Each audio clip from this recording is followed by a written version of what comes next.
A graça e a paz em nome de Jesus, tudo bom? Já faz tempo, né, que eu não gravo vídeos e eu tô devendo o último vídeo sobre o estudo, o mini estudo da profetisa Hulda. Então faltavam 3 características para nós finalizarmos o estudo. Então nós vamos para a 7ª característica da profetisa Hulda. Ela vivia um casamento abençoado por Deus, onde os dois serviam a Deus no mesmo propósito. Em 2 Coríntios, no capítulo 6, dos versículos 14 a 18, vai falar sobre uma repreensão de Deus quanto ao julgo desigual, que união que há entre as trevas e a luz. Agora presta atenção, se você é cristão hoje e você casou, você não era cristã, ok? Você foi alcançada pela graça do Senhor Jesus, mas o seu esposo não. Veja, o Senhor pode transformar essa situação em bênção. Nós vemos isso lá em Neemias 13:2. Olha só. Porquanto não tinha saído ao encontro dos filhos de Israel com pão e água.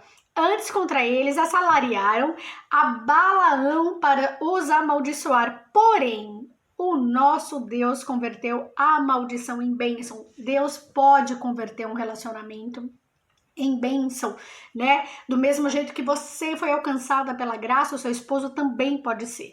Agora, se você é solteira, né? E eu vi esses dias uma moça comentando, eu tenho um namoro e o namoro está em julgo desigual e não sei o quê, mas eu creio que Deus pode alcançar ele. Verdade, Deus pode alcançar ele, mas o namoro é justamente para o Senhor ir dando sinais. Durante o namoro você vai jejuar, você vai orar, você vai fazer propósitos com Deus para o Senhor confirmar se esse relacionamento vem dele ou não.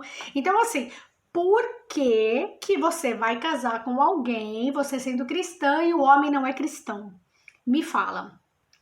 É pedir prova para si, né? É pedir prova para si mesmo.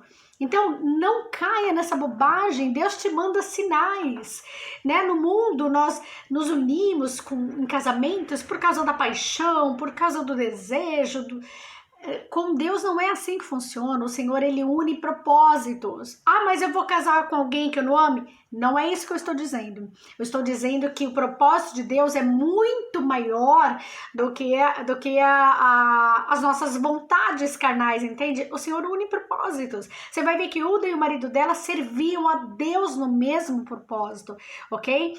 Então, não entra nessa do julgo desigual se você é solteira. Se consagra, seja uma princesa do Senhor, deixa Deus preparar alguém, não sai caçando, amém? 8ª característica dela, ela colocou o dom que Deus derramou sobre ela a serviço do reino. Então nós vamos ver lá em Mateus no capítulo 25 sobre a parábola dos talentos, né? Para um o Senhor deu 5 talentos, para outro deu 2, para outro deu 1. E o que deu 5 multiplicou, o que deu 2 multiplicou.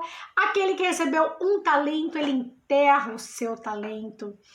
E a palavra vai dizer que esse dono dos talentos manda esse homem para o inferno, onde haverá ranger de dentes, justamente porque ele enterrou. Veja, o talento que Deus derrama na sua vida não é seu. Não é seu. Eu tenho dom. Não tem.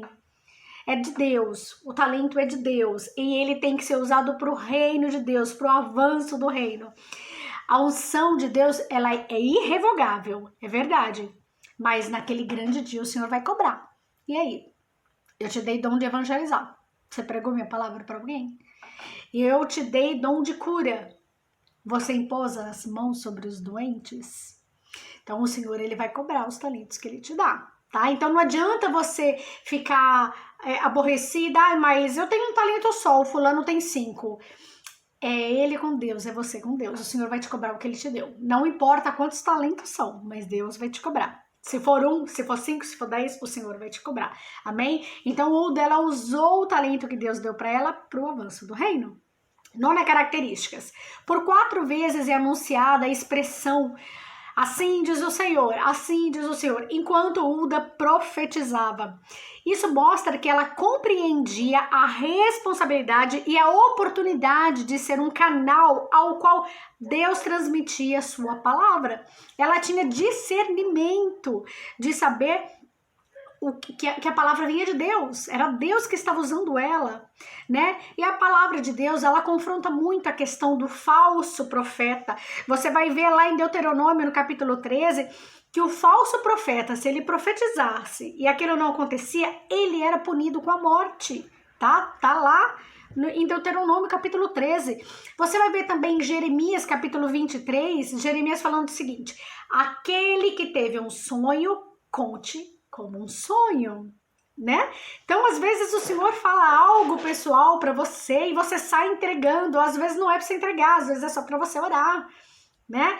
E nós não podemos nos esquecer do seguinte, nós podemos ouvir palavra que vem de Deus, nós podemos tem a nossa parte humana, né? Porque às vezes a pessoa quer entregar alguma coisa porque ela sente no coração e não é Deus. É a carne dela, ela é humana, então ela tem pensamentos e quer entregar, mas não é de Deus. E terceiro, nós às vezes ouvimos vozes malignas, Satanás também fala, ok?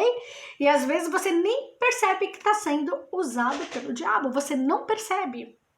Lembra de Pedro tentando impedir Jesus de ir para a cruz? Não, Senhor, eu não vou deixar o Senhor ir. E aí o Senhor Jesus tem que falar para ele: para trás de mim, Satanás, porque só tá pensando nas coisas aqui da terra, não conhece os propósitos do Pai. Então, assim, tem a vontade humana, tem a revelação divina e tem sugestões malignas. Então, nós precisamos aprender a ter discernimento daquilo que é o Espírito Santo que fala para nós.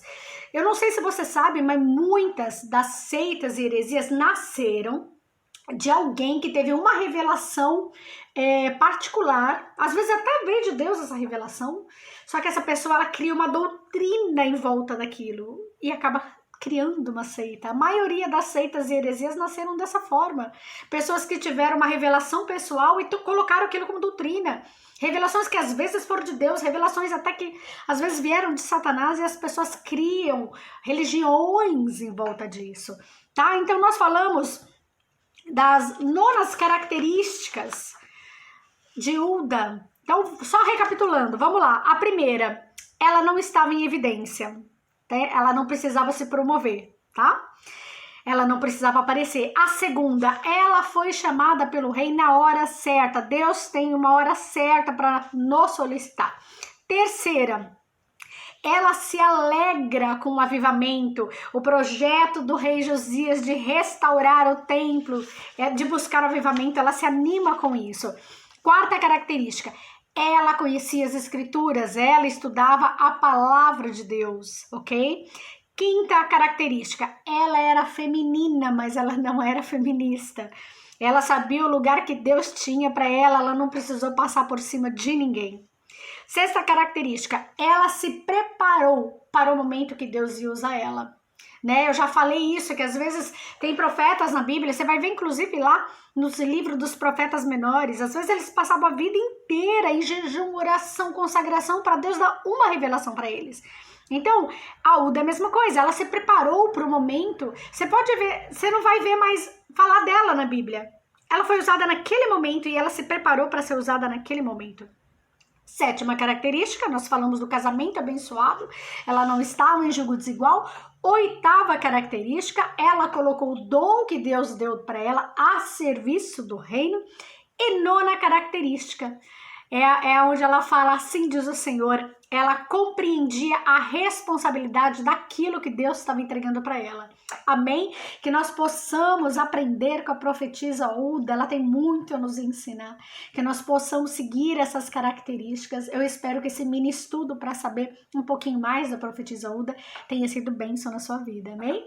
Um beijo grande, fica na paz.